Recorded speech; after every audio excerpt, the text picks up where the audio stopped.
இந்த போல சிரிக்கிறாளே கொல்லா சண்டை பிடிக்கிறாளே. இல்லை ஹிப்பா பாதி அண்ணன் மாதிரி இருக்காரு. இதை ஒருத்தர் எனக்கு அனுப்பி கமெண்ட்ஸ் பார்க்க சொன்னார். பாப்பமா ஃப்ளிப்ஃப்ளாப் பாதி ஹிப்பா பாதி. ஹே ஹே மீசோவா முறுக்கி. சூப்பர், நல்ல ட்ரை பண்ணியிருக்கீங்க பாரு. ஆமாம், ஒருத்தர் பண்ணால் அதை அப்ரிசியேட் பண்ணாட்டியும் பரவாயில்லப்பா, இந்த மாதிரி கிண்டல் பண்ணுங்க. இப்போ எல்லோரும் கேட்பாங்க நீயா அதெல்லாம் பண்ணுறேன், நான் அவருக்கு சப்போர்ட் பண்ணி வீடியோ போடுறேன்ப்பா, இந்த மாதிரி கமெண்ட் பண்ணாதீங்க அப்படின்னு சொல்லதுக்கான வீடியோ போடுறேன். அப்படியே சைடில் லைட்டாக யூடியூப் இருக்கும் பார்க்கக்கானி போடுறேன். ஸோ கோச்சுக்காதீங்க. உங்களுக்கு ஏதாவது வித்தியாசமான நோய் இருந்தால் அதை கமெண்ட்ல சொல்லுங்க. தைரியமா சொல்றான். கமெண்ட்ஸ் பார்க்கலாமா?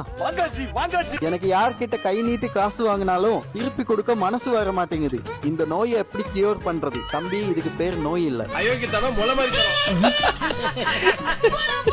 கரெக்ட், இதுக்கு பேர் நோய் இல்லை. அப்புறம் யாராச்சும் நல்லா இருந்தா சூரியன் வைக்க தோணுது. யாரு என்னம்மா இப்படி பண்றீங்களாம்மா? பக்கத்து வீட்டுக்காரங்களும் இப்படிதான் போல. ஏன்னா யாராவது ஜோடியா போனா வயிறு எரியும். என்னமாடா நீ? இது நோய் கிடையாது, இது எல்லாருக்குள்ள காமன் தான்.